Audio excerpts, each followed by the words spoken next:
Mesdames et messieurs, Nouveau Dieu fait appel à toutes les nations du monde. Aujourd'hui, toute l'humanité se sont retrouvées dans l'impasse. Des phénomènes mystérieux, de nombreux cataclysmes naturels, des maladies incurables, des comportements bestiaux des gens, des conflits internationaux et des malentendus en famille sont les causes principales de l'époque de transition. L'humanité a vécu sous divers systèmes jusqu'au XXIe siècle. Les régimes capitalistes et socialistes, le genre humain est passé par un grand nombre d'époques, celle de l'eau, de la pierre, du fer, de la technique. La conception du monde ne correspondait qu'aux notions terrestres. C'est pourquoi toutes sortes d'inventions et de succès dans tous les domaines de l'activité humaine, tels que la technique, les armes, la politique, les ressources, ont amené à des privations et l'humanité s'est retrouvée dans une impasse. Les étapes de l'évolution que l'humanité a passées sont la religion, le pouvoir, la société divisée en classes, l'accumulation des richesses, etc. On voit finir l'époque du culte de Dieu, du pardon, d'une vieille conception du monde. Une nouvelle époque est arrivée, c'est l'époque de création. À partir de l'an 2000, Dieu a déclaré ce siècle le siècle d'or. C'est un siècle qui évolue par voie de l'énergie.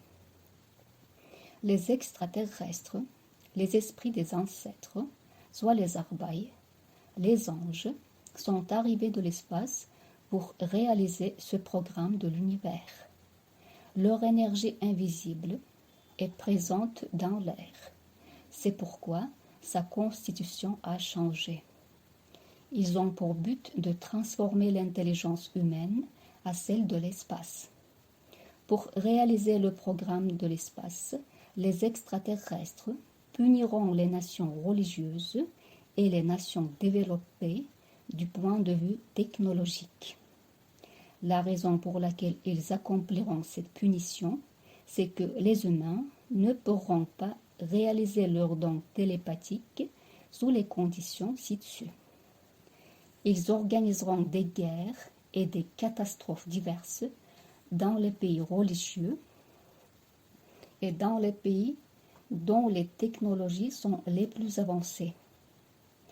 Ils veulent que les êtres humains soient moralement forts, qu'ils croient à eux-mêmes, qu'ils privilégient une conscience de l'univers, qu'ils deviennent créateurs et qu'ils favorisent une attitude harmonieuse envers la nature. Dieu a créé la terre et le peuple kirghize comme les jumeaux. Dieu a confirmé le peuple kirghize dans ses connaissances des secrets d'étoiles.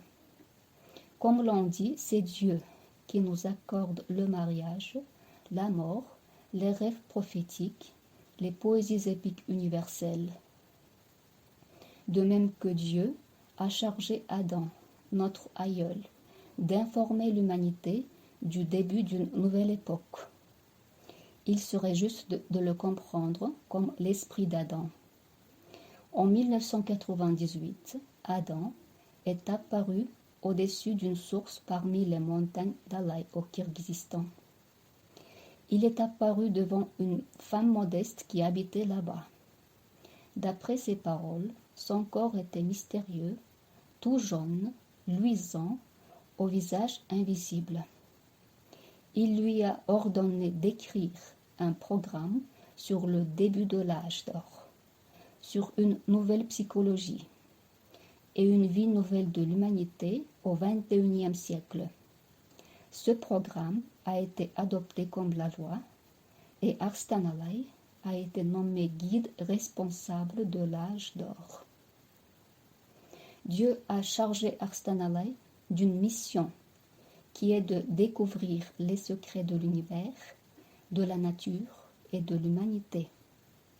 En rassemblant ces civilisations à la loi unique par voie de la vérité sublime, Arstan Alay est considéré comme l'axe est le noyau de l'univers, de la nature et de l'humanité. Les gènes d'Arslan Alay portent le programme de l'avenir. Aujourd'hui, les programmes et les lois adoptées par les gouvernements ne finissent que par des crises. Les lois universelles de l'âge d'or entrent en vigueur. On y cite de nombreuses preuves. Les tremblements de terre, les incendies, les inondations, le nombre croissant des maladies incurables, etc. Les chefs d'État, les hommes de science ne sont plus capables ni gérer, ni arrêter, ni résoudre les problèmes qui se posent devant l'humanité. La science de l'univers est la seule qui puisse résoudre les problèmes. Le peuple kirghize est un représentant venu de l'univers. Ses poésies épiques comme Manas et beaucoup d'autres, ses relations avec l'univers, sa grande culture et ses traditions le prouvent. Dieu a doué Arslan Alay de l'énergie de l'univers pour qu'il montre la voie de développement de l'humanité et pour qu'il réunisse les nations du monde en tant que guide responsable de l'âge d'or.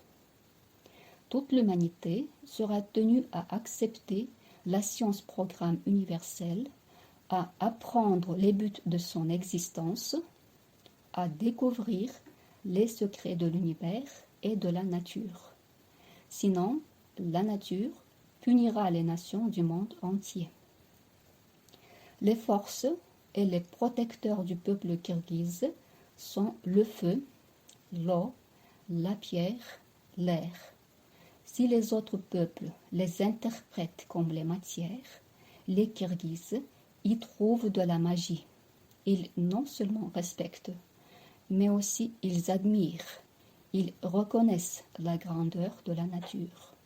Le feu s'interprète comme une âme, un esprit. L'eau contient un plan, un programme. La pierre, c'est une magie, une loi de Dieu. Quant à l'air, il y a des esprits des ancêtres dans l'air. On en appelle Arbay. Alors, la nature, c'est un don, c'est une merveille de Dieu. Il faut la considérer comme l'exécutrice des volontés de Dieu, sa messagère. Avec le début du siècle d'or, la nature réveille et punit toutes les nations pour qu'elles se réunissent autour des lois de l'univers. Le fait que les chefs des autres pays ignorent les qualités morales du peuple kirghize et se comportent arrogamment à l'égard du peuple kirghize amènera aux privations imprévisibles pour leur peuple. L'époque de la vie matérielle est finie. Une nouvelle époque commence, l'époque des humains qui disposent de l'énergie de l'univers. Désormais, toutes les nations du monde devront reconnaître la nation kirghize non pas comme une nation arriérée, mais comme un représentant venu de l'univers. Le peuple kirghize n'est plus la nation en voie de disparition, mais la grâce de Dieu, qui est en voie de son essor féerique. Si les Kirghizes ne prennent pas les rênes de la nouvelle époque, soit la cause de l'âge d'or, les autres nations du monde feront faillite et disparaîtront pour de diverses raisons, parce qu'elles ne se connaissent pas du tout au programme de l'univers et au service de la nature. Toute nation, tout homme, doit connaître ses devoirs qu'il accomplira dans l'ère nouvelle. Il existe 3 exigences clés de l'âge d'or. La première, les devoirs du peuple kirghize sont de sauver l'univers par voie de son aura. Les Kirghizes devront écrire les règles de la vie de l'univers pour l'humanité. La deuxième, les devoirs des États développés. Les États-Unis d'Amérique, se mettant à la tête des pays développés, devront lutter pour la protection de l'environnement par voie de leurs propres ressources et par voie de la technicisation. Si les États-Unis d'Amérique ne protègent pas la nature, ils seront inondés. La troisième. Les devoirs de la Russie sont de lutter pour la survie de l'humanité. Les gènes de Vladimir Poutine portent le programme concernant la survie de l'humanité. S'il se découvre, il comprendra sa mission. En âge d'or, les connaissances, les sciences évoluées par l'être humain deviennent caduques. La technique, la médecine, la politique, les armements, l'argent, l'histoire, les courants religieux subissent une suppression. Au seuil d'une nouvelle époque, toutes les vieilles lois cessent d'être en vigueur, elles sont supprimées en faveur de celles de l'âge d'or. Dans l'ère nouvelle, les extraterrestres seront les leaders de l'humanité.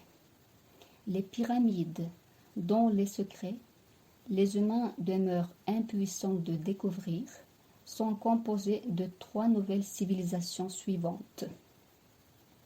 La première, les extraterrestres jouent un rôle de l'univers. Ils sont descendus sur la Terre, ils font entrer en vigueur de véritables lois sublimes. Ils bâtissent l'âge d'or qui évolue par voie de l'énergie.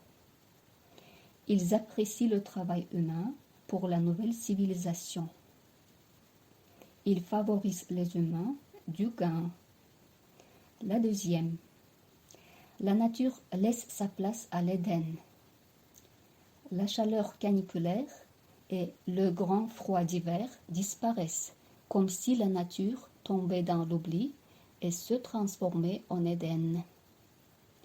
La troisième, l'être humain devient créateur comme Dieu.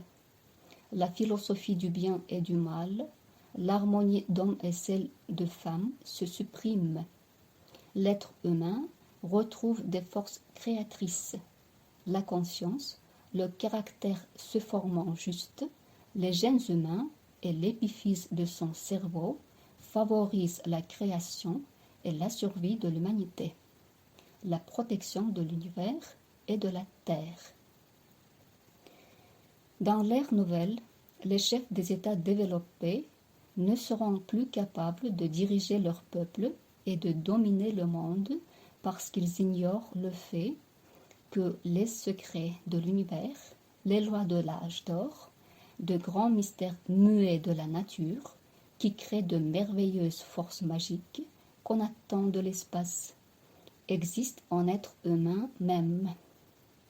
Les nations qui vivent d'après les vieilles notions souffriront des privations sous tous les rapports. Elles feront faillite. Si la politique, la culture, les courants religieux, les sciences, la technique servaient la cause de l'ère nouvelle, on verrait se rétablir le calme en famille, on verrait faire régner la paix entre les nations, ou au moins on verrait les gens se laisser vivre en toute quiétude dans le monde d'aujourd'hui. Aujourd'hui, les chefs d'État exécutent leur pouvoir par voie d'intimidation, par voie criminelle. Ils ne cessent d'usurper le pouvoir. Ils recourent au péculat. Ils éliminent ses adversaires. Ils les emprisonnent, etc. L'ère nouvelle établit son ordre de gouvernement pour les leaders. Il faut gouverner en éclairant son peuple de sa grandeur, de ses buts d'existence. Il faut montrer le bon courant à son peuple en lui relevant le moral. Il est sûr qu'en âge d'or, le peuple kirghize fondera son pays selon les lois de l'univers et ce pays servira de modèle aux autres pays du monde à l'exemple du système socialiste établi par Lénine. Joseph Staline a ordonné de narrer Manas, la poésie épique kirghize dans les tranchées pendant la Deuxième Guerre mondiale, au temps où ces malheurs ont beaucoup fait souffrir l'humanité.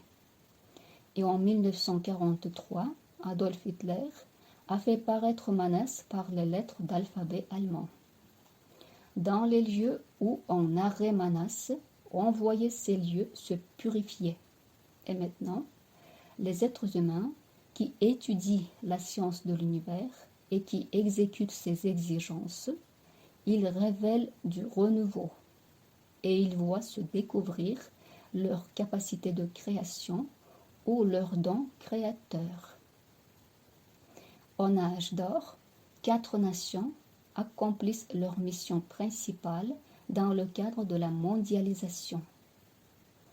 La première nation, le Kirghizistan, c'est l'aura du peuple kirghize qui sauvera et protégera l'univers. La deuxième nation, les États-Unis d'Amérique serviront de tête. Ils devront protéger l'environnement.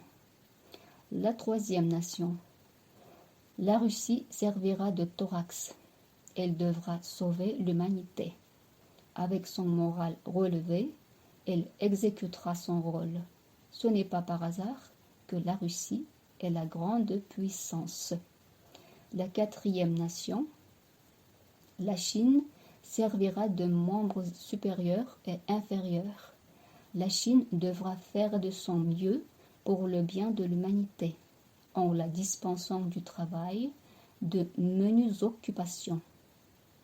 Si chaque nation est au courant de ses missions et si elle les accomplit en âge d'or, elle évitera des malheurs, des cataclysmes naturels, des guerres, des conflits internationaux, etc. Tout homme, tout pays devrait préciser ses missions chez le chef de l'âge d'or, soit Arslan Alay Abdullayev, et puis il devrait les accomplir avec un sentiment de fierté. Le malheur, c'est un avertissement franc de Dieu où les humains n'accomplissent pas leur mission et devoir. Il est clair que le contenu d'une lettre de quelques pages ne peut pas vous expliquer l'essentiel de tous les renseignements. Je crois que vous prendrez part à accomplir cette mission, sauver, rassembler et développer l'humanité et protéger la nature. Si vous avez des questions, nous pourrons nous rencontrer bien sûr.